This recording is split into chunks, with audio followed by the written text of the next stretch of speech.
안녕하세요. 빅머니의 권미란입니다. 모든 투자 자산들은 이러한 등락 과정을 거치면서 오름세와 또 하락 추세를 그리게 된다고 합니다. 장폴 로드리그 교수의 버블론에 등장하는 차트인데요. 굉장히 유명한 차트입니다.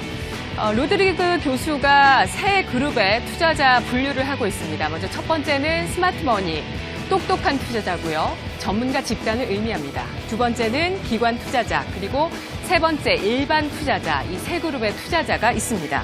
잠재적으로 장기적인 가격 상승이 가능할 것으로 보여지고 있는 투자 자산에 먼저 스마트머니가 진입을 하게 됩니다. 잠복 단계인데요. 이 자산의 가격은 점차 상승을 하게 되지만 일반 대중들은 눈치를 채지 못합니다. 스마트머니의 투자는 굉장히 조심스럽고 신중하고 조용하게 이루어집니다. 경제 상황이 점차 나아지게 되고 이 자산의 가격 상승에 대한 확신이 점차 더 커지면 스마트머니들은 투자 규모를 더욱더 늘리게 되는데요. 여기까지를 잠복 단계라고 합니다. 다음 인식 단계에 들어가면 기관 투자자의 투자가 시작됩니다. 이때부터 많은 투자자들이 가격 상승에 대한 분위기를 감지하기 시작되고요. 대규모의 자금이 들어오고 가격은 좀 더 눈에 띄게 상승을 하게 되는데요. 이때 소수의 일반 투자자들이 싸다고 여겨져서 매수했었던 매수 불량에 대해서 현금화를 하게 됩니다. 1차 현금화 시기라고도 하고요. 일명 베어 트랩이라고 하는데요. 고매 함정이죠. 이 고매 함정에서 스마트머니들은 자신들의 투자 규모를 더욱더 늘리게 됩니다. 그 이후에 있을 랠리를 준비하기 위해서죠. 이때부터는 언론에서 이야기하기 시작합니다. 돈을 벌 기회가 나타났다라고 모든 매체들에서 시장에 알리기 시작하게 되는데요. 그리고 난 다음 단계, 광기 단계에 들어가게 됩니다. 많은 일반 투자자들이 일생일대의 투자 기회에 진입하기 위해서 굉장히 많은 시도들을 하게 되고요. 또 가격 상승의 위험에 대해서 크게 부담스러워하지 않습니다. 단기적인 가격 상승, 그것을 보면서 가격은 계속해서 오를 것이라는 확신과 믿음을 갖게 되는데요. 점점 더 큰 기대가 쌓이게 되고 주식시장에 유입된 돈들이 이 자산의 가격을 굉장히 높은 수준까지 끌어올리는 시도가 계속해서 나타나게 됩니다. 일반 투자자들이 광란에 빠져버리는 순간 스마트머니들과 기관 투자자들은 조용하게 자신의 매수분을 매도하고 현금화를 하게 됩니다. 평범한 투자자들은 이후 탐욕을 드러내게 되는데요. 시장은 점점 더 열광적인 모습을 보여주게 되고요. 모두가 이 자산에 투자를 하려고 하게 되고 레버리지까지 끌어들이게 됩니다. 신용까지 들어오게 되면서 이 자산의 가격은 굉장히 급속도로 올라가게 되는데요. 유동성에 의해서 더욱더 가치가 부풀려지고 자산에 거품이 끼게 됩니다. 또 많은 사람들의 예상보다 더 큰 가격의 상승, 더 긴 가격의 상승이 나타나게 되는데요. 자, 정점으로 향해서 가게 되는 것입니다. 가격 상승이 많은 투자자들의 환상 속에서 계속해서 이루어지게 되고 자산 가격이 드디어 새로운 패러다임에 들어섰다라는 많은 투자자의 확신과 믿음이 서는 순간 그때 이 자산의 정점이 나타나게 되는데요. 이후 주가, 가격은 하락하게 됩니다. 첫 번째 조정 이후에 반등이 나타나게 되는 순간 그 전을 바로 불트랩이라고 하는데요. 황소의 함정이죠.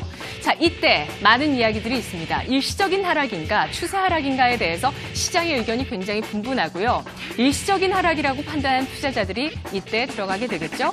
가격은 다시 반등합니다. 하지만 이내 그 전저점을 깨고 주가는 하락하게 되고 공포와 투매 그리고 많은 투자자들의 좌절 그 이후에 자산은 정상화의 과정을 나타내게 되는데요. 자, 올해 설 연휴 이전에 1월 효과로 인해서 코스닥과 그리고 부동산 시장, 암호화폐 시장이 굉장한 상승을 보여줬습니다. 그리고 바이오주, 남북 경협주까지 이 차트를 적용하시면서 앞으로의 투자 계획을 세우시는 분들이 굉장히 많으실 겁니다. 실제로 그렇습니다. 자, 지난 1월에 설 연휴 이전에 펀드 매니저들 앞에서 시황 애널리스트들이 세미나를 하게 되는데요. 이 시황 애널리스트들에게 펀드 매니저들이 가장 많이 했던 질문입니다. 보시죠. 과연 지금은 앞으로 베어 트랩이 나타날까요? 불 트랩이 나타날까요? 라는 질문인데요. 설 연휴 이전에 굉장히 주식시장은 좋았습니다만 연휴 이후에 분명히 조정이 있을 텐데 이것이 베어 트랩인가 불 트랩인가 라는 것입니다. 베어 트랩이라면 당연히 비중을 더 늘려야 되겠죠. 이후에 랠리가 있을 테니까요. 하지만 불 트랩이라면 절대적으로 비중을 늘려서는 안 될 겁니다. 멍청한 투자자가 될 수도 있습니다. 시황 애널리스트들은 뭐라고 얘기했을까요? 전자의 가능성이 높겠다라고 대답을 했습니다. 현재는 앞으로 나올 조정이 베어 트랩일 가능성이 높고 이후에 강세장의 가장 큰 정점인 축포가 남아 있을 것이다 라고 이야기를 했다고 합니다. 자, 2월의 패닉장, 3월의 변동성장, 4월의 투자심리 안정이 나타났고요. 그리고 지금 이번 주를 맞이하게 됩니다.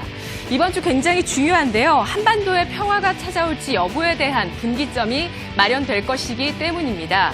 자, 먼저 가장 중요한 일정이 바로 남북 정상회담이 될 거고요. 이번 주 금요일에 있습니다. 그리고 현재 시장에서 가장 큰 이익과 가장 큰 배당을 투자자들에게 주고 있는 우리의 대장주 삼성전자가 황제주에서 국민주의 변신을 준비하고 있습니다. 바로 30일부터 액면 분할의 그 일정을 위한 거래 정지에 들어가게 됩니다. 그리고 이번 주 1분기 기업 실적 시즌의 정점을 맞이하게 되는데요. 자, 과연 이러한 상황 속에서 부담 요인은 없을까요? 있습니다.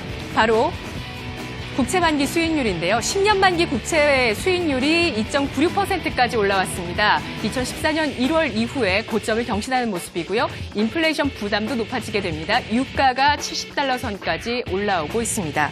분기점의 한 주를 맞이하고 있습니다. 또 빅머니의 모멘텀을 어쩌면 우리가 받을 수도 있는 그러한 한 주, 4월의 마지막 주를 맞이하고 있습니다.